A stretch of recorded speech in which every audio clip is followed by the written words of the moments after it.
And we begin tonight with Joe Donoghue, the past president of the Residential Builders Association and an observer of Bay Area politics. Joe, you've been a guest over the years, and I've appreciated it. You've moved really to an Oakland perspective now. Well, I've moved to an Oakland as well as also to Louisiana and to other states' perspective. Your view now of San Francisco has changed, I'll bet.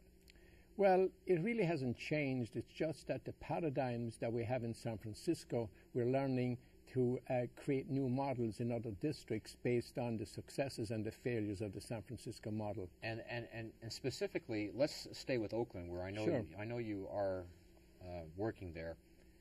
They're going through some soul searching because they know they have potential, and you're assisting, I believe, in that, and you are using the San Francisco model both as a warning, and you're trying to find the positive out of San Francisco.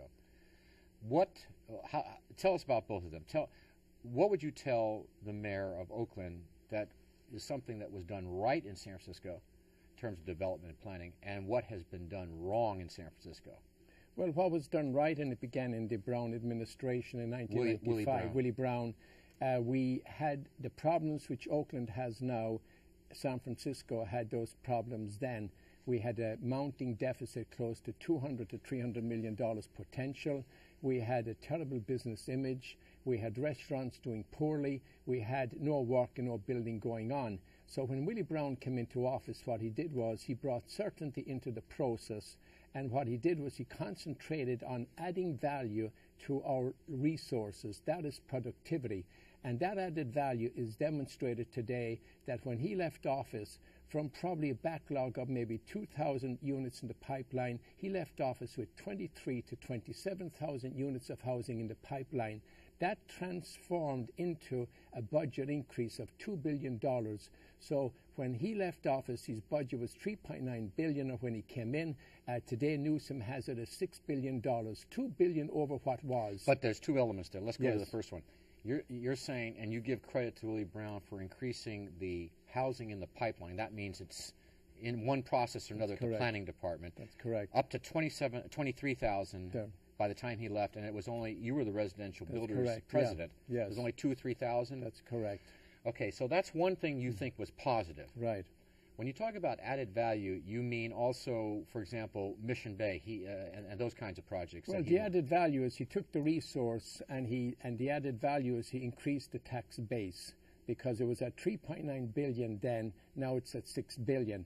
That's the added value to our resources by creating Mission Bay, by opening up the South market to development. And at the same time, he was able to respect the neighborhoods where the development moved from the neighborhoods really down to the downtowns and the South market areas. Of course, he had everyone, and still has a problem with the Mission Street area and Lower Potrero Hill. Those are still sensitive areas.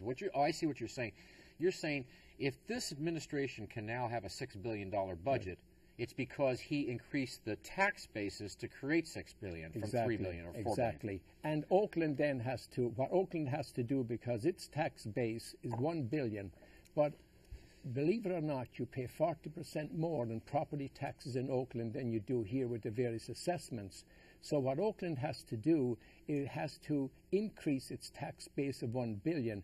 And if you took its the fact that it's 78 square miles versus San Francisco square miles, its tax base right now should be $7.9 billion, but it has never utilized the added value to its building potential, and it needs to go up. And at the same time, it could respect then the neighborhood, quality of life, home ownership, RH1, there are very strong neighborhood groups in Oakland, in some cases stronger than even in San Francisco. Yeah, it depends on whether you're going to arm wrestle or whether you're going to have a dialogue intellectually or not.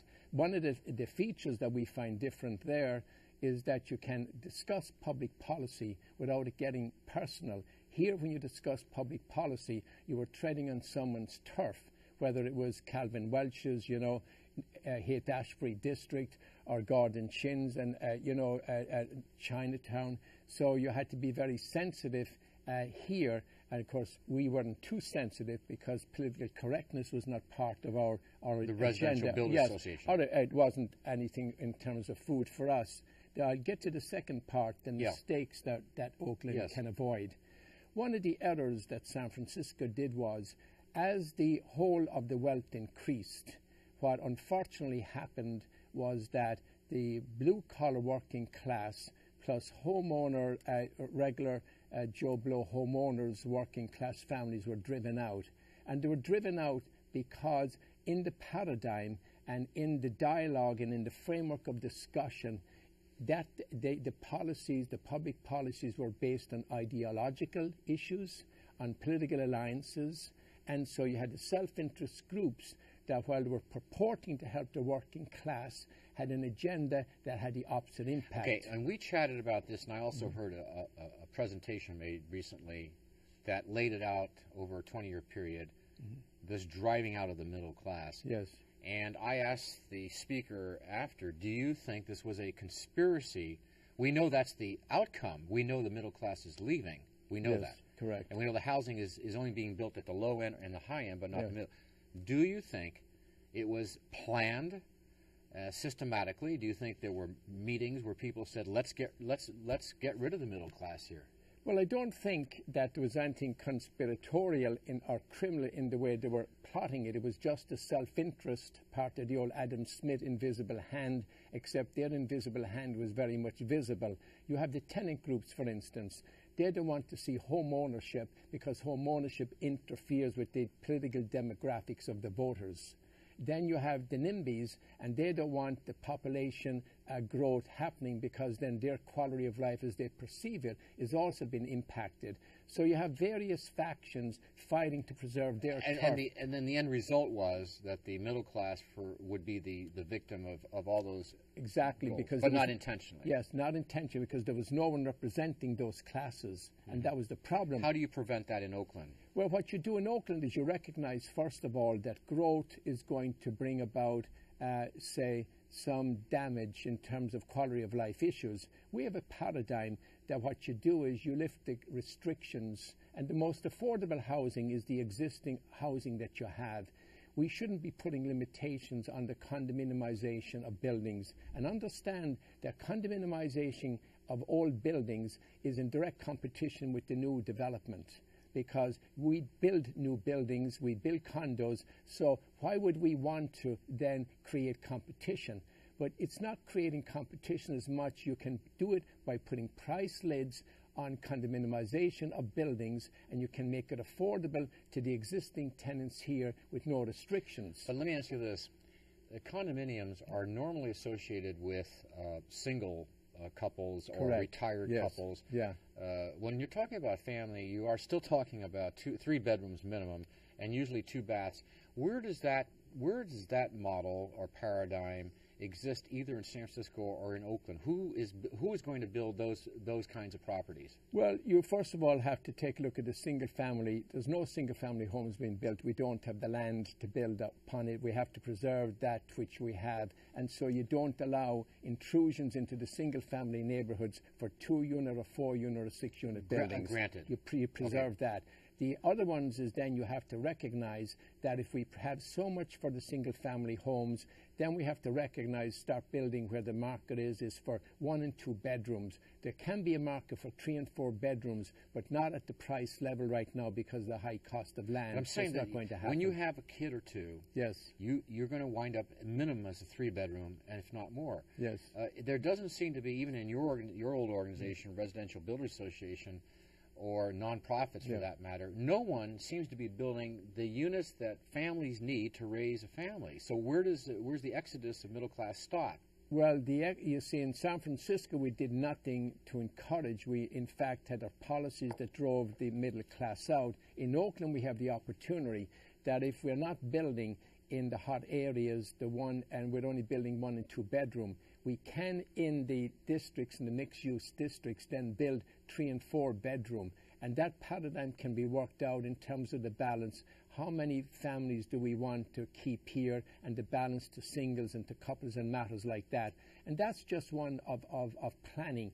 And you can actually, by giving tenants a guarantee of no evictions, you can condominiumize the old buildings, and if you condominiumize them and give the guarantee of no evictions, and then you can condominiumize, and the prices are, and there's ways to lock in those prices above, say, the rental and below the new condo prices, and the surpluses that come and flow into the tax base. By increasing the tax base, you then have a surplus, and you're able to then help those who are already in there benefit from by their own purchases and things like that. So we can have the policy, but it's going to take a whole calculus of new thought and to get away from the ideologies of the past, which have been, we can't afford them anymore.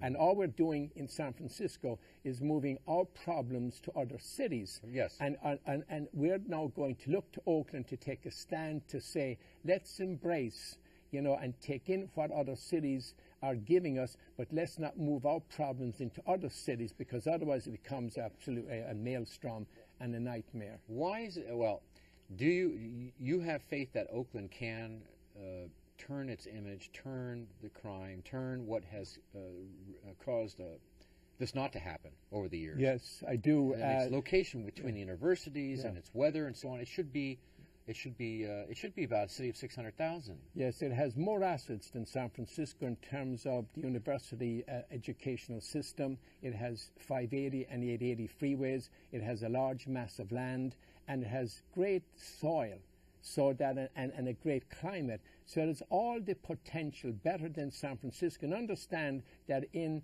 1775 and in the 1820s, San Francisco was considered the worst place ever to build a city, and the East Bay was considered the best. But why it evolved, and there's a reason behind that. So we have a leader over there who is a visionary. And the one thing I like about Mayor Dellums, he's bringing us away from the old paradigm of the Adam Smith Darwinian notion, where there's no sensitivity. It's the yo-yo economics. You're on your own body. And that he wants to incorporate what Yeats and all of those have talked about, the spiritualism and the humanism, back into the economic model. And we are putting together a paper that brings back that. And I might say this, based on, because the urbanization that's happening all over the world and happening here where we're moving into the cities, San Jose, San Diego, are now on the top 10 most populous cities in the United States. And so as we see the urbanization happening, we also have to watch what they said in the deserted village, ill fares a land to ill a prey, where wealth accumulates and men decay. And that's precisely what's happening in America, and that's precisely what's happening in San Francisco. You think that's happening? We only have 30 seconds, yes. But, we should get your views more on San Francisco now that you are no longer in the middle of boxing matches with people here. In 30 seconds, actually less than 30 seconds, do you think San Francisco will continue to prosper with its new technologies and the planning for housing as it stands today? I think it'll prosper not so much in the planning of the housing, and even though I'm no friend of Mayor Gavin Newsom, I think he's done a good public relations job in giving out a business attitude that this is the place to invest. Well, let's talk about that when you sure, get back. When we come back. Okay. And we can also a new poetry, have some new poems out that I haven't yet published. All right. We'd be happy to hear Joe that. Donoghue, past president of the Residential Builders Association, one of the most colorful people in San Francisco, and we'll be right back. Stay with us.